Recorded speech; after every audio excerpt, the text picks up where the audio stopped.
Do you mind sharing some of your experiences fighting in the war before you were captured in Greece? Well, it's not much to it. I was trained in the 2nd 48th Infantry Battalion, the AIF. But while I was in there up at Woodside, in the training camp, I was sent off to a school for map reading and field sketching. So when we got over the other side, over to Palestine, as it was then, we trained, and I was temporarily moved out of what they call seconded to Corps headquarters because they wanted someone that understood maps, could check. A lot of the maps over there were a bit of imagination. You had to get on the ground and redo them. And so I left a temporary, moved out of the 2nd 48, and I drove around with a surveyor, a captain surveyor, checking maps. And I was still doing that when they decided to go to Greece. So the Corps, it was 1st Australian Corps, went to Greece and I went with it. But I did have, I think 3 weeks active service in the Western Desert in Egypt. Not a place I'd recommend for a holiday. What was a sandy desert? It was a pebbly desert, just a wasteland. Horrible. The only thing that lived out there actually, apart from Bedouin Arabs, there weren't many of them, were these graceful little deer, these gazelles. You know, about the size of big rabbits, these hares, you know, about a bit bigger perhaps. But that's my only memory of that. The captain, who was my boss, he was as mad as a hatter. Well, he drove like a maniac, as if he hadn't a minute to live. And sometimes he'd ask me to take the wheel and so on. But just when I left the field there, German aircraft were appearing over here. This was the first German infiltration there. The odd Stuka had come out. And this maniac, instead of looking for cover for camouflage, he'd get out with a 303 rifle and start trying to shoot down Stukas.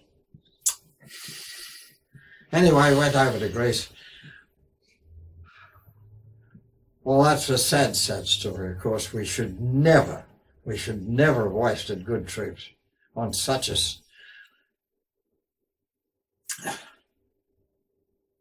I mean, the Germans were fighting the Italians down in Albania. But we knew Hitler could not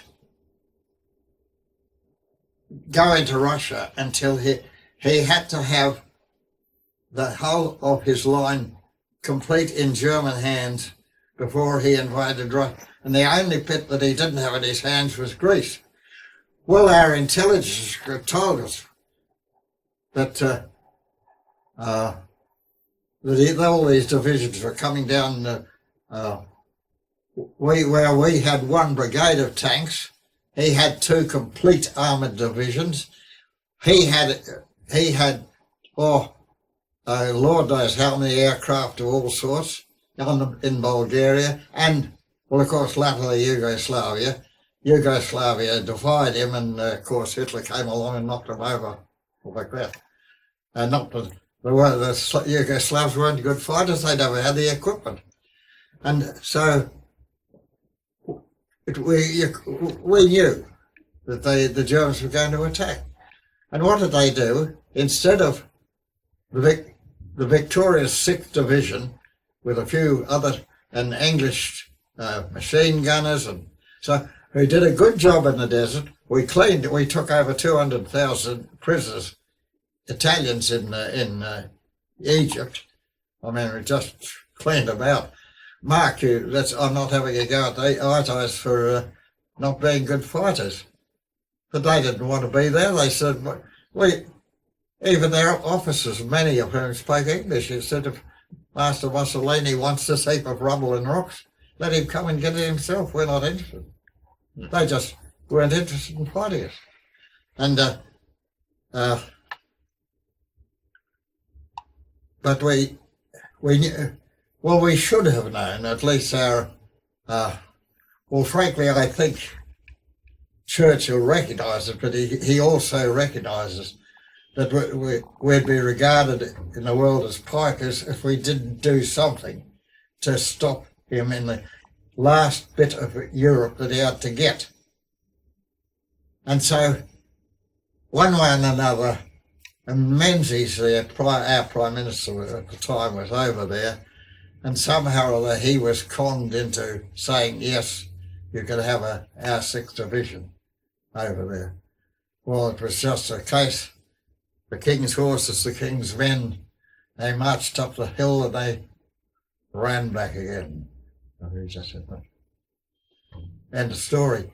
I was there in this ute with this captain, and we went right up the borders before the Germans attacked, went up the border, Bulgarian border, checking maps and so forth.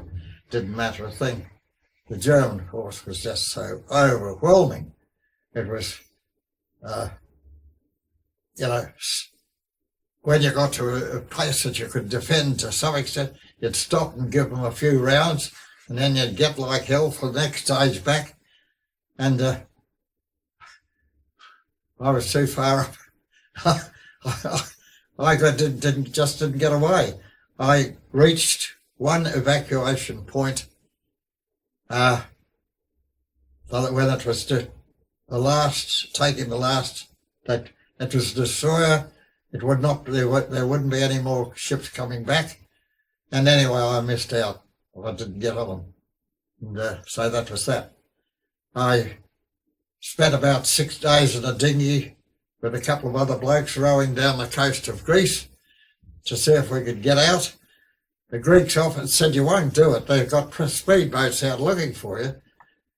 Come and live with us. We'll keep you heading away, and your crowd will eventually put in submarines and we'll be able to evacuate you. But I was a married man and I couldn't see much future in being Ronty, getting notes missing in action and so forth. I thought I'd take my chance for us.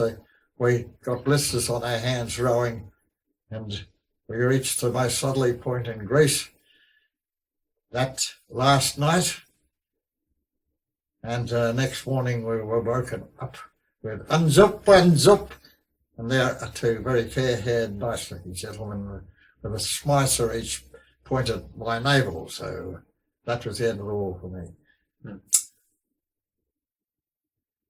And no, it was sad that I'm an admirer of Churchill's, by the way. He saved the world from Hitler. There's no doubt about it. He was the greatest man of the 20th century. He was a bit of a ratbag in a lot of ways, but he was a very brave man, and he was prepared to take Hitler on when there was nobody else to take him on. And but the Greece thing, well, it should never have happened. The Greeks, well, we were no sooner there, they were on our left flank.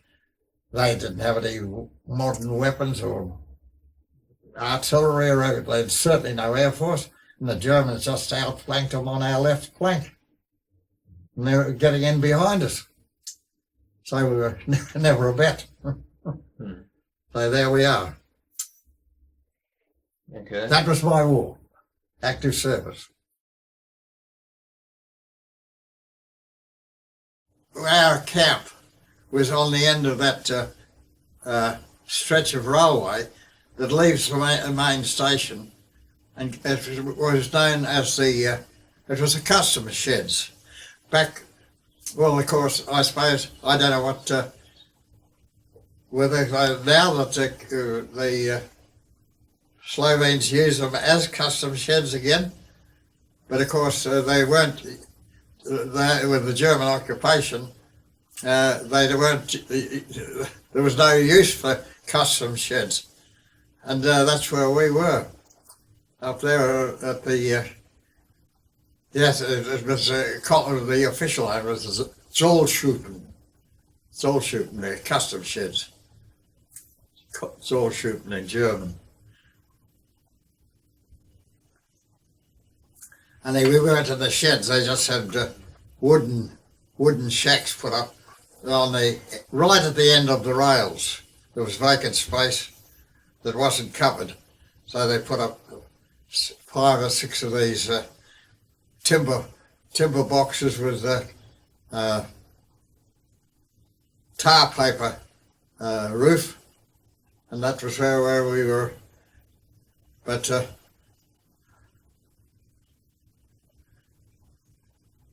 I tell you what, in my time, Maribor,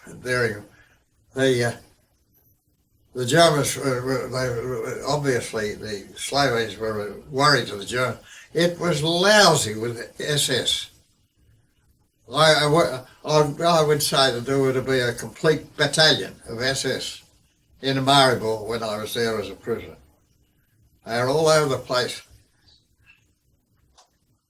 Oh, they'd come up and do a search of the camp. They turned the place inside out. I don't know what the devil they thought they were doing, but I don't think spite as much as anything.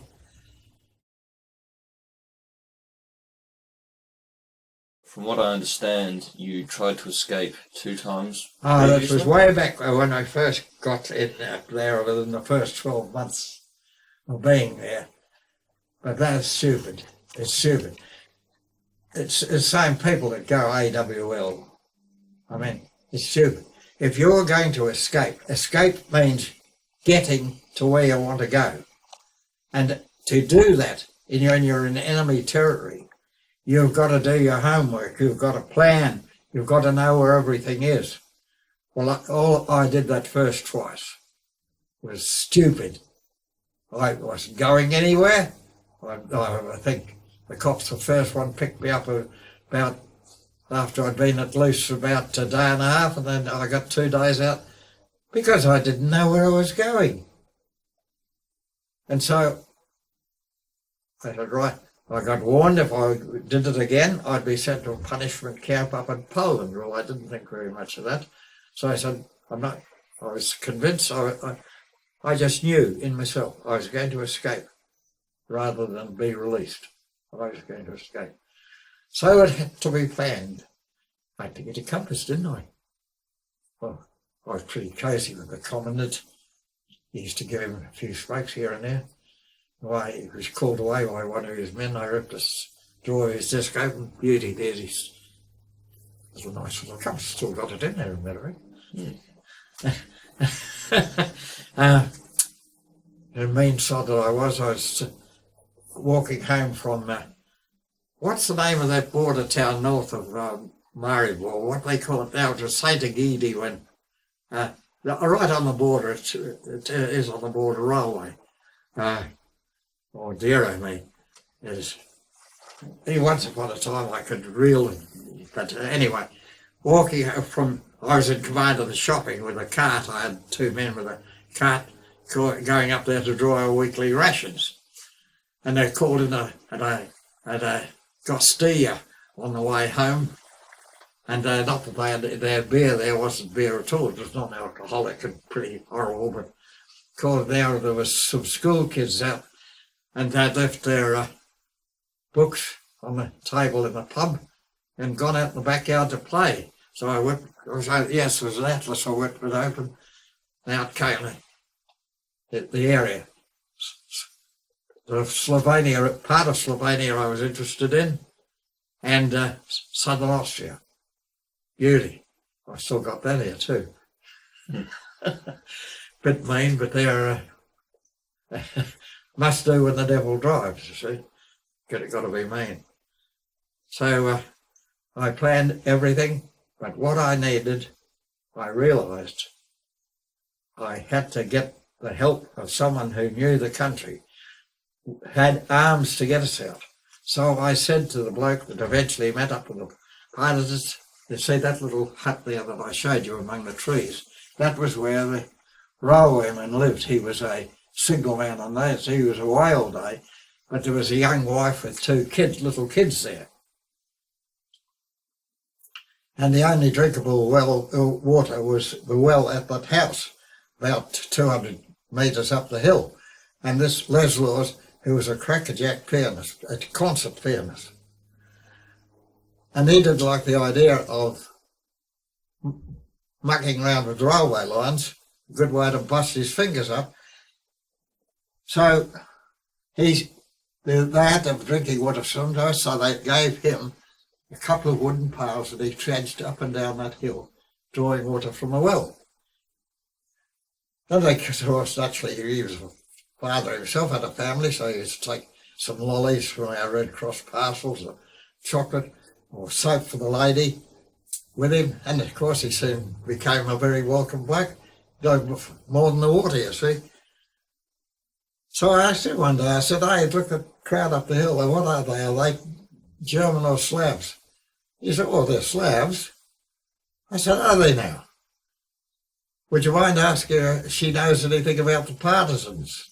Because at that time I was reading, listening to, and the Germans were giving a rundown on what the local German paper was, give you a rundown on the activities of the Partisans. So I want to know what, of course, naturally, the Germans slew them by 1,000 according to the paper, and no trouble, they were only just like lice on a dog.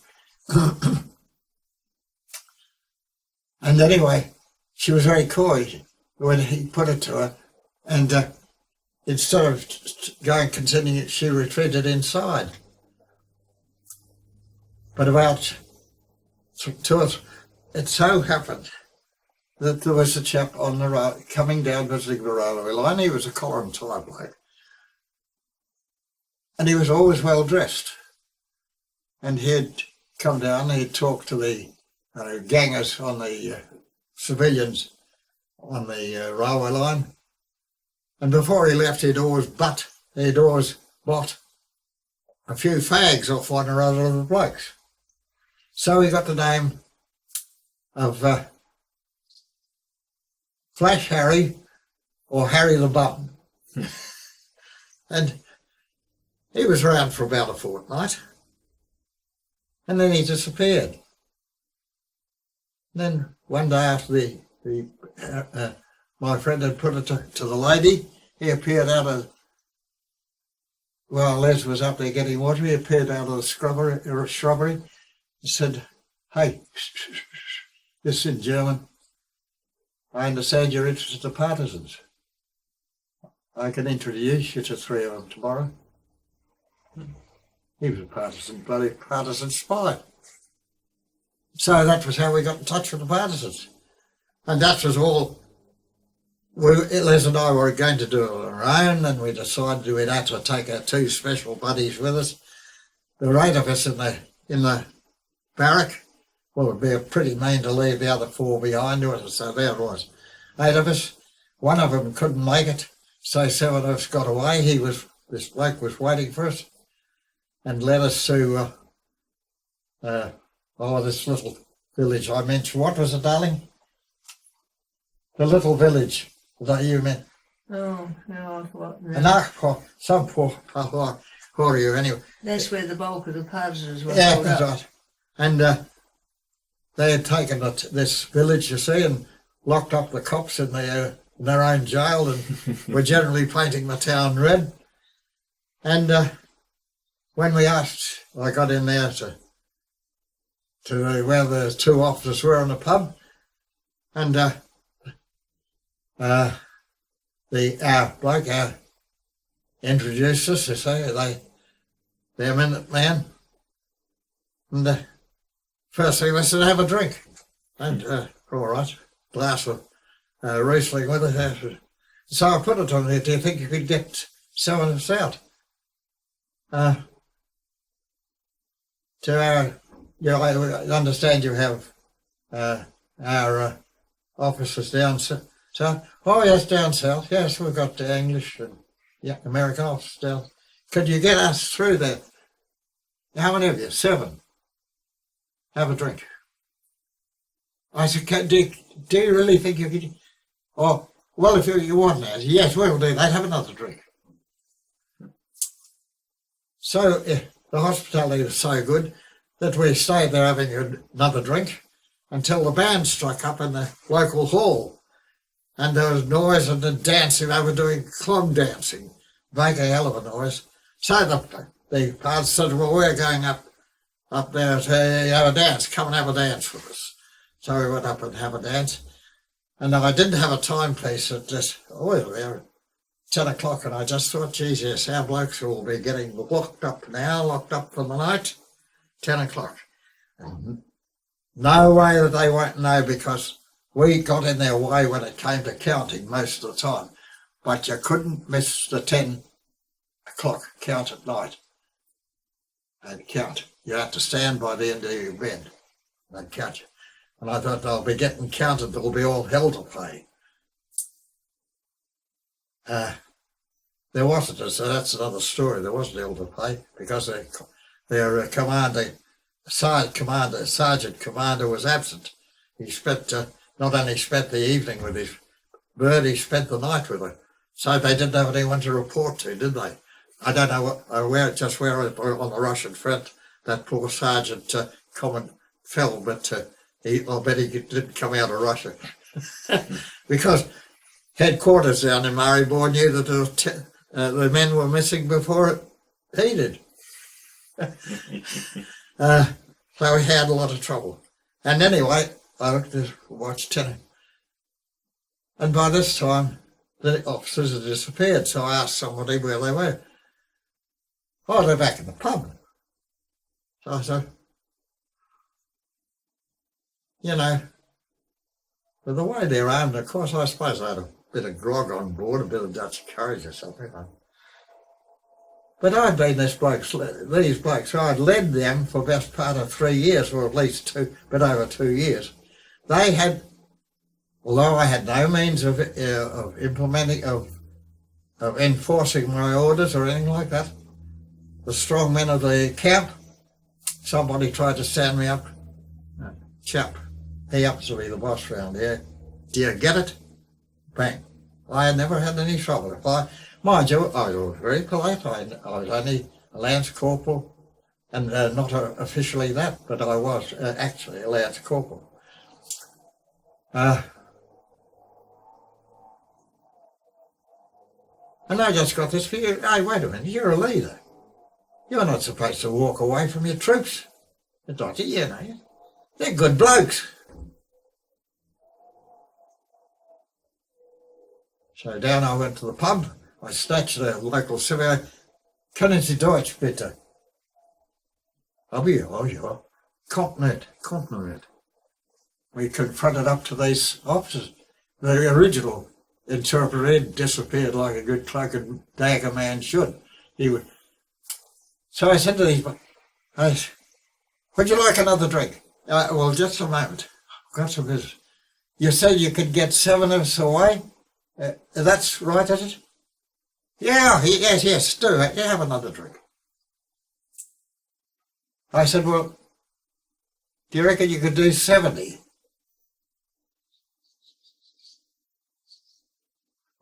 I didn't ask me to have another drink. They said to the bloke, my interpreter, just wait. So they went and had a confab there.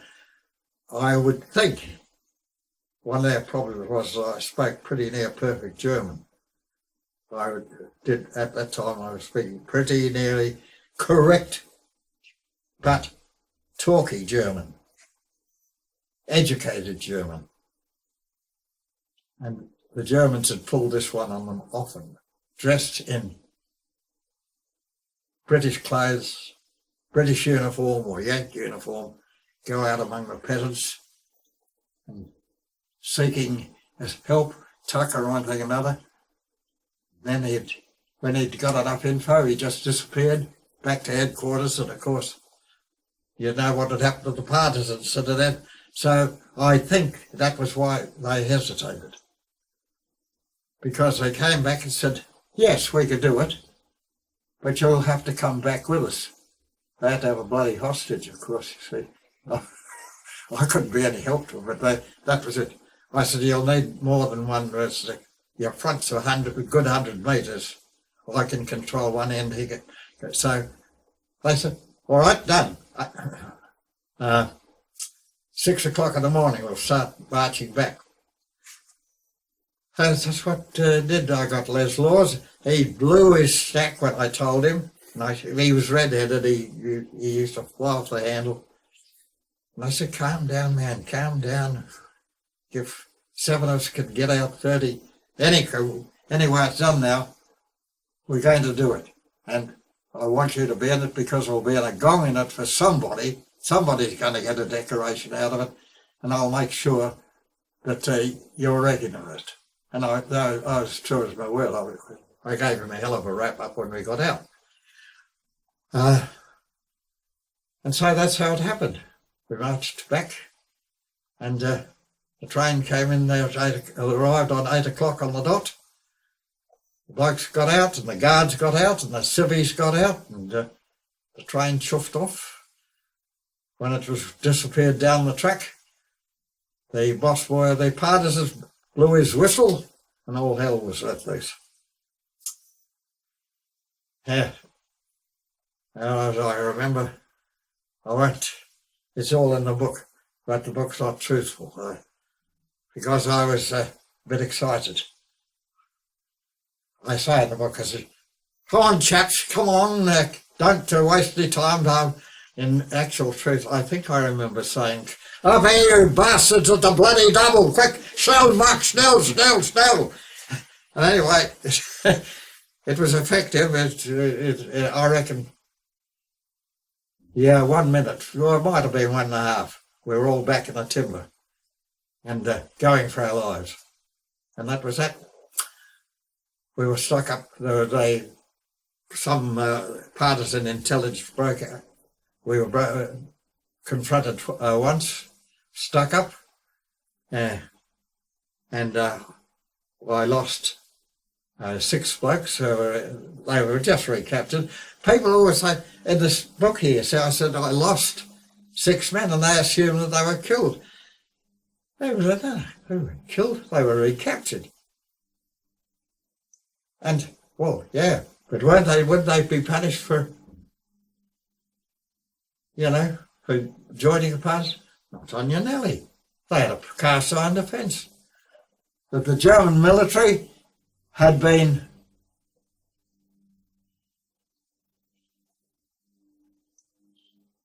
too indulgent in its responsibility for allowing its prisoners to be captured by the communist bandits. Accidentally, I was naturally a bit concerned, but bit by bit the story came together and they all got home after all. So there's no bloodshed or anything like that. Yeah, not a bad yarn, is it? But it happened. It's astonishing. Once they're 15 or 16, if they want to get in the fighting, they'd take them in. Otherwise, they were couriers. That was their intelligence setup. Were kids, school kids. They had to memorise the message, be recited back, and carry it in their heads to the next stage. And that was how the various partisan units kept in touch with each other.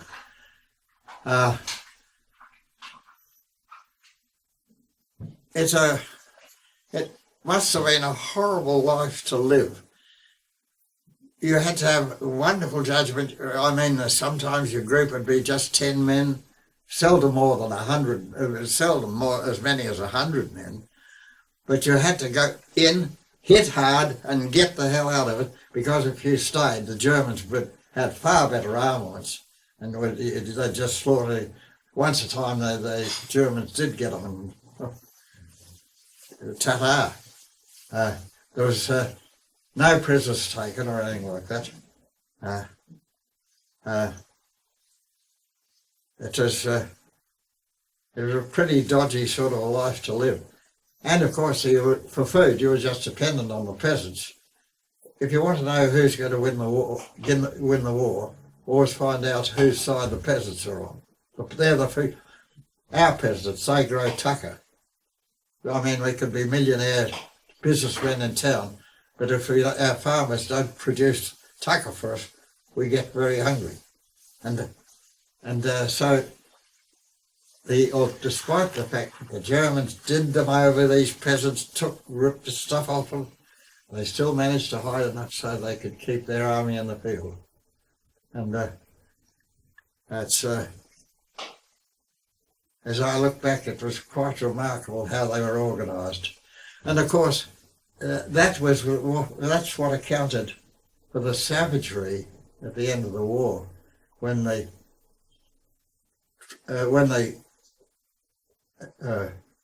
partisans who had sided with the Germans, when they gave them such a rough time, was because the partisans, they had such a rough time. Well, actually, there's one of those characters, that chap,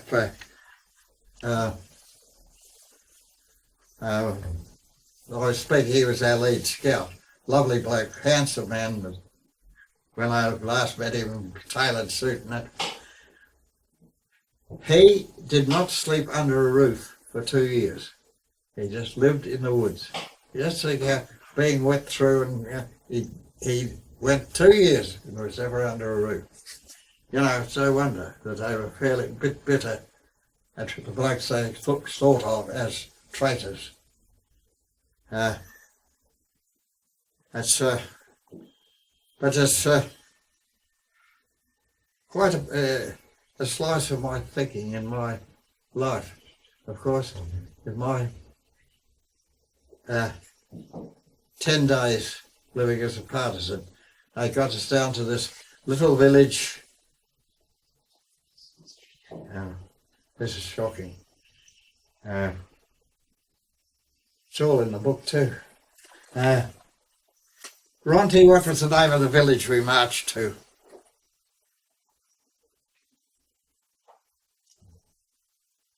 Did you want to know something? What's the name of the village which we marched to? Down south. Lovrenz? No. Now Lovrenz was the one. Lovrenz na Pohoriu. That's when they're celebrating. They march to the memorial to Lovrenz na Pohoriu, right? No, the one down south. Where our destination? Oh, Summit. Summit. That's it. Summit. Yeah, a scattered little village, but that was a Allied headquarters. That's where they flew us out from. That's where we met Fuchs on our first trip. Yes. Yeah, I never mentioned old Fuchs, did I? Fantastic man he was. He had more medals, partisan Yugoslav medals, where he could hardly walk. Could hardly walk from here. He had their top decoration, Hero of the Republic. But he was a funny man. Yes, there we were as we arrived. I'm not visible there. You notice a slouch hat there on my way back there. But that's how we looked as we marched into Summit at the end of the run. This is all deliberated at the end of the march. And right back there, you can just barely make out a slouch hat that Ralph was wearing. So that's his contribution to the photo. Yeah, aside from getting everyone in the first place. But it shows you what a tatty crowd they were. I was their leader, you see, and the British government looked after us wonderfully well, or the British Red Cross or what have you. We got a fresh uniform every year, fresh issue underclothing and all that sort of thing. But would have, the blokes would wear, you could see they homemade shorts. They'd go to work. No, I'm not going to spoil my bloody uniform. I was sort of the bloody Jerry's. No, well, they can, if they don't like it, they can love it. And I said, yeah, but it gives the local people here a bad impression. I mean, and so I set an example. I would put on my stuff like that, and I'd hitched up myself, and then pull my uniform over it, and we'd march down to the train. And I managed to, a few of us, yes, we were uniform. When we got down, of course, as far as I was concerned, I was able to waste a lot of German time. By the time I got into my gear and then got out of it at the other end, carefully folded it out, put it in. I wasn't jackhammering railway lines.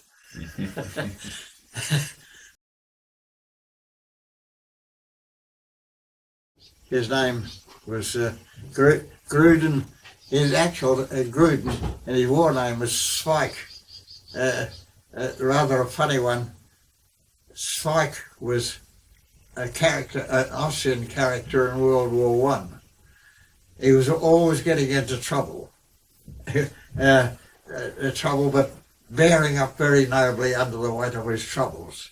And it had the character, his name was Good Soldier Spike. And he was known in the German and Austrian dailies for his, and so he called it all the partisans had false names, so they couldn't betray each other if they were captured. And his name was Howard Franjo, yes, that's right. I forgot his surname now, but his wife, Ronti, and I, and our eldest son, who happened to be passing through Europe at the time. When I came home, I went, tried to get back with a 48, but they reckoned I'd had a tough enough war. I was too old. I'd been trained for the desert, and they were in the jungle. So they found all sorts of excuses why they didn't want me.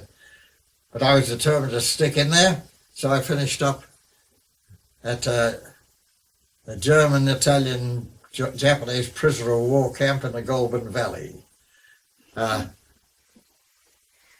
Sort of as an excuse as a German interpreter.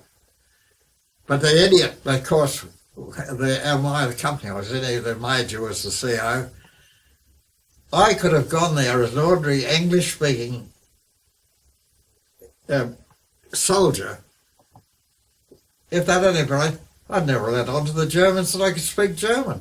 Instead of that, they had a nice sergeant bloke. He didn't speak a word of German. He had to get one of the Germans to interpret for him. And but there it is. That's the army. They do things so. So eventually, I was finally discharged in October 1945, and that ended. No, they sent you up to a special school in Queensland. Oh, while I was there, they sent me up to a specialist school of intelligence. There, what for, I don't know. That was, I think, June, I might say, eventually, for my leading this escape, they gave me a British Empire medal. It's the lowest medal, the decoration, military decoration you can get. They gave me for devotion to duty and for devotion to duty and services rendered as a prisoner of war. Well, it took the Palmers to wake up.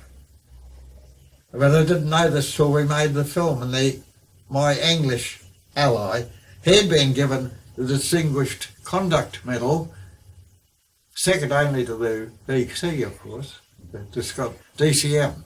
Mm-hmm. I mean, what he had done, he had made contact with the Partisans, and I made sure, when I was debriefed, that he got full credit for his for his accomplishment getting in touch. But it was from there I took over. When we got down to the Partisans, they were well trained, they were good soldiers, they were in ragtag clothes. The only thing they had in common was their headgear had a five-pointed red star on the cap. That was all that identified them. The officers were better dressed.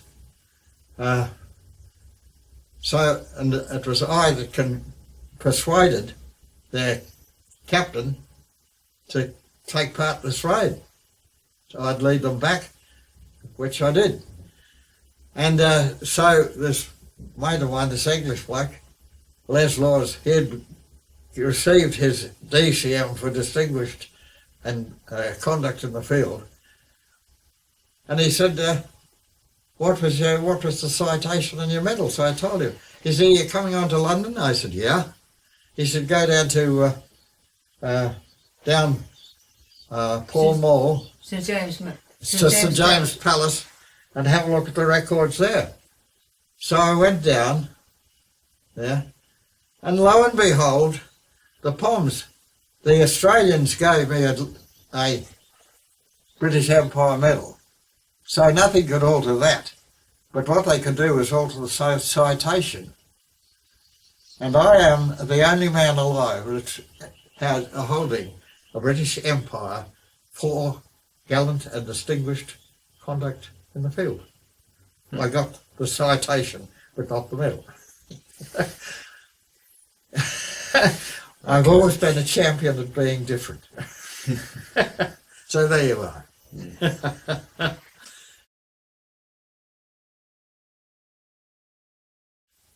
Speaking of the military and the medals, do you know why they issued you a gag order so that you couldn't talk about your escape? I wouldn't have I think it was political.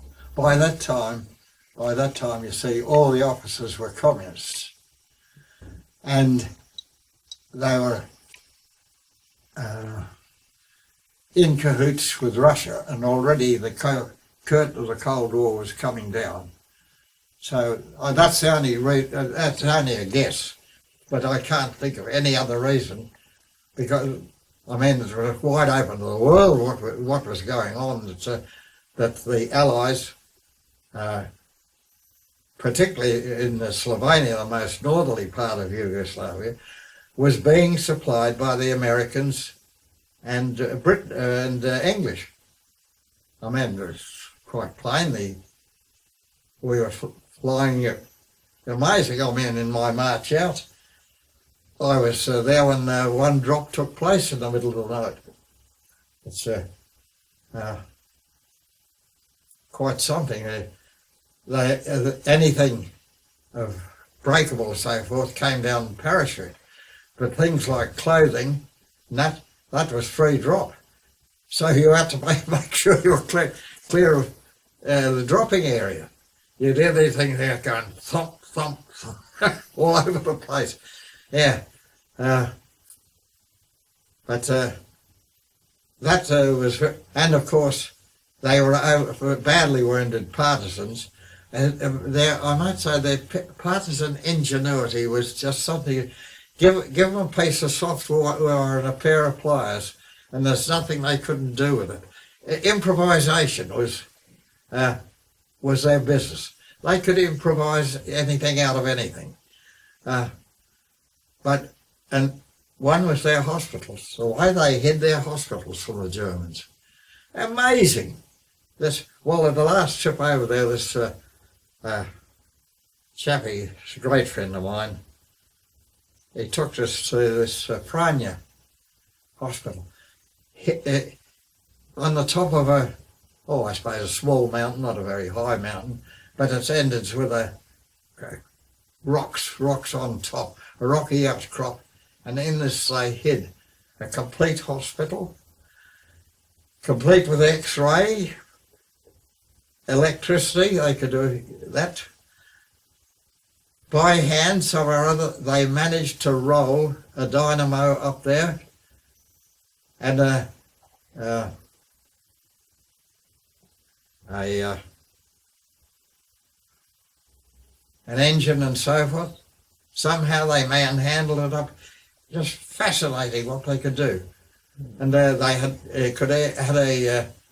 had the dentist up there for the full bit, but it couldn't. Their casualties were very, very heavy. So at long last they got this. For a start, you see, they'd fly stuff in and drop it. But of course, the Germans would get some of it. You couldn't get it all. Although they had very good security on it, the Germans didn't get that much, but they got some. And they hid these hospitals magnificently, but then in time, by the time I got down there, they had scooped out this landing strip that would take Dakotas, our old DC-3s. There's still a few of them fluttering around Australia in the outback. Marvellous old aircraft, 2 engines. And when they flew us out, there was only 7 of us in the first plane. The rest of the room in that plane was taken up by heavily wounded partisans. So they were able to fly out the really bad cases that could still be saved with proper hospitalisation. So that was a plus that they got. But as I say, why that was such a secret, I don't know. But I can only think it was political. You see, there was a confrontation over Trieste. The partisans were dead set that they should have Trieste. And for some reason the English and the Yanks didn't think that that was a good idea. So they declared it like, free city, it would just be a territory on its own, governed itself. And so there was but the partisans had already got in there and taken possession, and they had to be got out of it. And anyway, one way or another, without actually any fighting taking place, the partisans had the good sense to move out, and the Yanks and mainly Brits moved in. And in due course, it was decided to give it to Italy anyhow. So. But I know I'm not, and neither is any military person of any rank that I've asked the same question. Although I've just said, well, I guess it's political. When I was writing this book, I got the, he was only a kid at the time, a little boy, but I got to correspond with his son, who speaks a bit of English, and I got him to go out there and take a picture of it, because that was where he grew up as a little boy. And so that's a true scene. But the bloke that I talk about that writes to me now, he's been out there with a camera. And that is now the camera shed or something like that, or just a shed. They've got a magnificent 2-story mansion on it. Oh, a beautiful, beautiful home. Yeah. Well, it's a very nice spot. Yeah. So, yeah. More images from Slovenia. Yeah. Not sure how well this will show up on camera, but there's the river Drava. There's a little embankment of bushes, and behind that's the railway line. And there's the cottage just up there.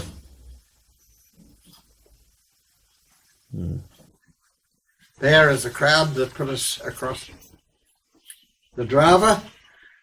This bloke, he's the only survivor, but I think he'll live forever somehow. He'd be in his mid-80s now, but he's lively and a very active member of their RSL. And a lovely, lovely bloke, I might add. He taught himself English, and he writes a pretty good letter in English. So that was in 1985. This was taken at the pub in where's the bridge? One bridge across the Sava. Well, it starts with an L. There is Latia. Latia. Does that ring a bell, Adrian? Latia? Yes, well, that should take it outside the pub at Latia. Okay. Got Ralph and quite a few of the people who helped him and his mates escape. Yes, there's one bloke, one member there still alive. And a very active bloke he is too. And as I told Eric, beautiful bloke. When we were over there in '98, he had a lovely car, in fact, like a Merc from memory, and he drove us all over Yugoslavia, all over Slovenia. Amazing. A very charming wife. Actually, Slovenia is not big enough to have a surveyor general. And so he was contracted to do the surveyor general. That's his profession. But he's retired and his son now runs the business. And I've got some marvellous maps of Slovenia up there that he sent me. Amazing stuff.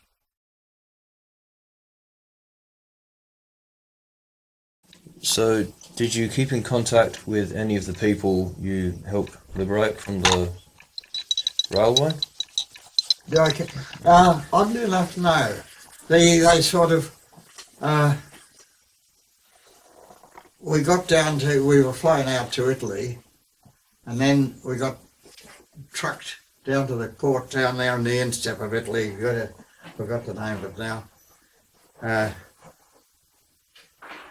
And it's a shallow water thing, and they're enormously long jetties. On one side was a ship to Alexandria, which for Kiwis and the Australians, and on the other side were the English. And that's where I had to say my goodbyes. Blokes, some of them I'd been with for 3 years. That didn't seem, you never realised that I'd never see them again. I did catch up with 3 of them on one trip to England. But I'm the only survivor on either side, the liberators or the liberated. I'm the only survivor. So, how come I don't know, but there it is. I mean, it's just the way things pan out.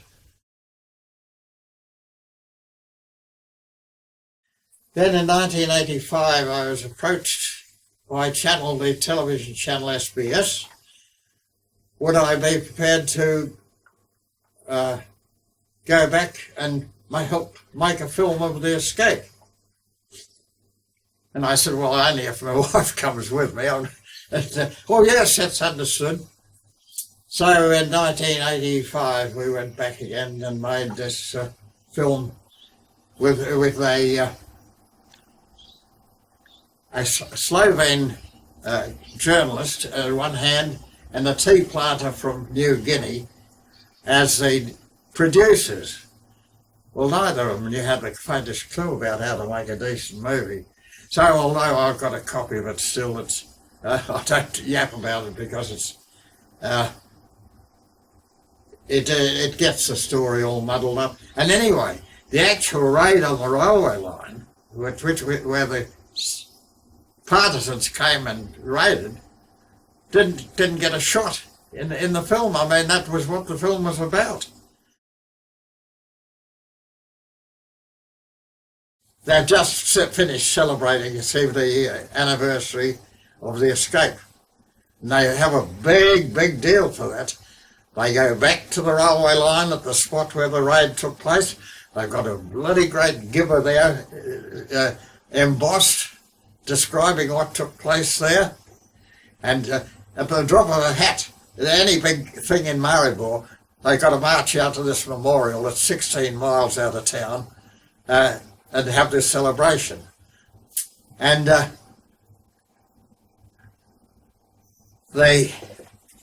wrote this book after the film in actually it was classified information. For 40 years I wasn't allowed to talk about it. So after the film they told me, so I said, well, don't you get into trouble with the military? They said, no, it was only 40 years, from 1985. So I was free to write. So when I wrote it, I sent them a copy over there and gave them the copyright in Slovene as to do with what they like. So they're the two versions. I don't suppose you read, do you read Slovene? No, I'm afraid not. Well, Strictly. neither do I.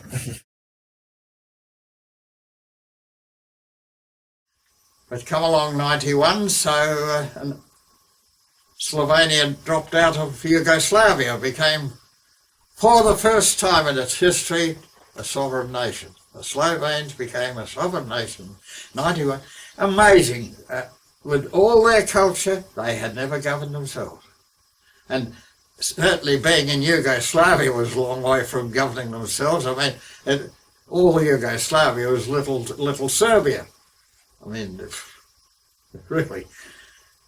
But the difference, we out of nowhere in 98 rather, came an invitation from their RSL for my wife and I to be their guests there for a week.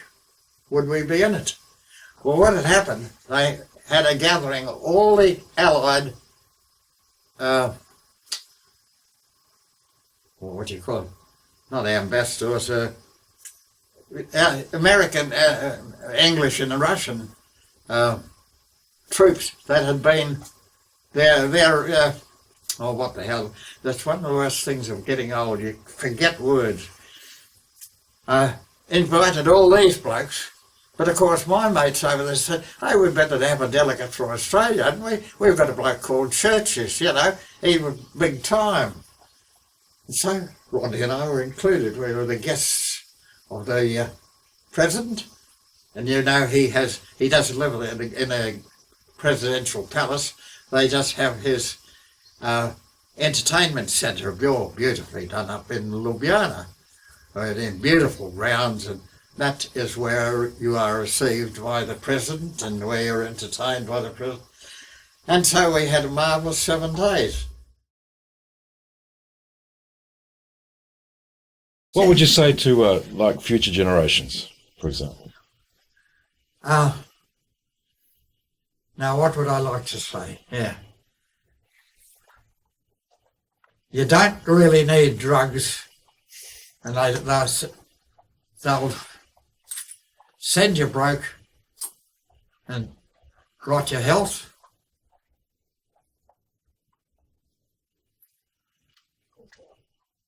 And keep smiling.